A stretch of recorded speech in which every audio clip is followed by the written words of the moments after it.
How to fix the D drive or E drive not showing, or hard disk D drive or E not visible in Windows. Hi everyone, welcome back to another tutorial. Today's topic is if you have any other partition or other drive, for example your D drive or E drive, and it's not showing, then in this video we are going to fix it without losing any data. So for this you have to right click on the Windows icon and then click on disk management, and you will see this kind of window of disk management.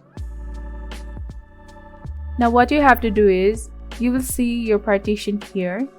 There is my D drive, but it's not showing here. So what you have to do is you have to add a drive letter. So right click on this option, change the drive letter or path.